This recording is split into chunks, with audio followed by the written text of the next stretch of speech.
Ever feel like you're constantly battling that, "Ugh, I'll do it later" Yeah. monster? Yeah, we've all been there. Today, we're diving deep into procrastination. Not just the surface stuff, but really understanding why we do it. And more importantly, how to finally kick it to the curb. Exactly.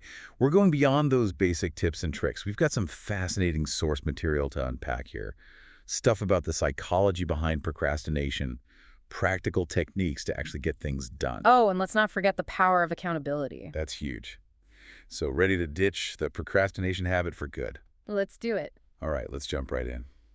Now, I think a lot of us assume procrastination is all about laziness, but our sources suggest it's way more complex than that. It really is. It often boils down to these psychological barriers we put up, like fear of failure. Oh, That's a big one. We set these crazy high expectations for ourselves. right.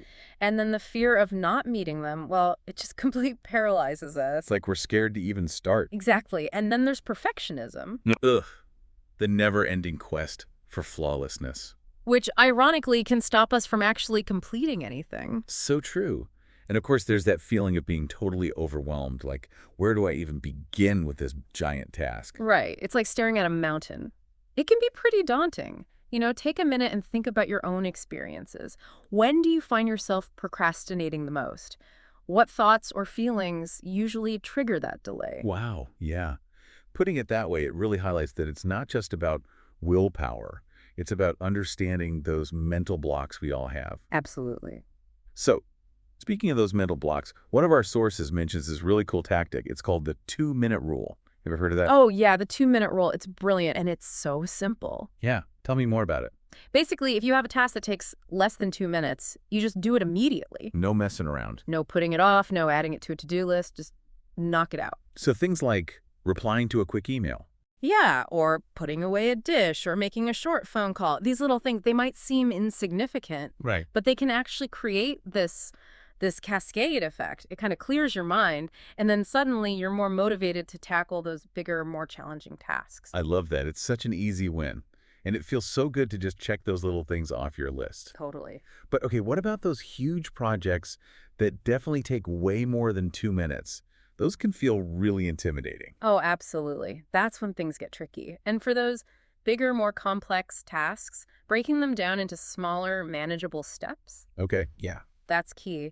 In fact, the source also talks about this really helpful tool for prioritizing. Have you ever heard of the Eisenhower matrix? I have, but to be honest, I'm not totally sure how to use it. Oh, it's super helpful. Picture a grid, 4 quadrants. Okay, I'm picturing it. So one axis is urgent, not urgent.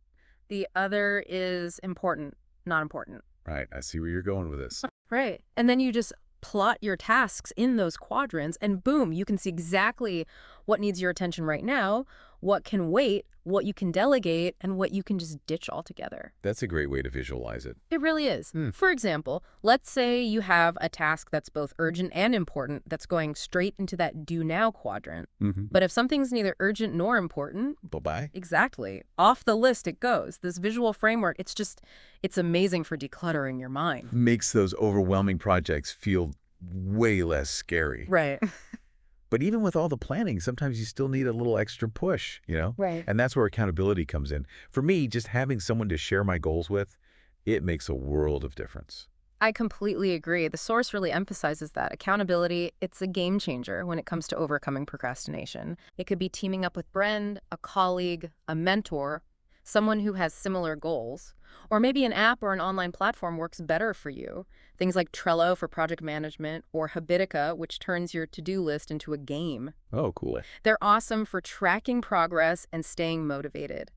Even something as simple as announcing your goal publicly, like on social media. Oh, interesting. That can create a powerful sense of commitment, like, okay, I said I'm doing this, so I have to do it. I like that. It's almost like you're making a promise. Exactly. So we've covered a ton of ground here.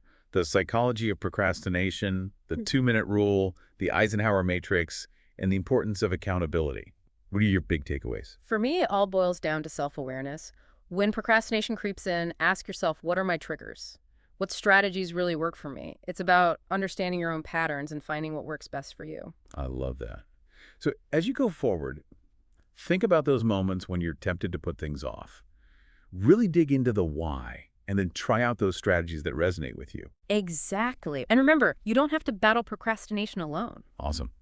Well, that wraps up our deep dive on procrastination. Hopefully, you're feeling empowered to finally conquer those to-do lists. And remember, progress over perfection. Absolutely. Until next time. Bye.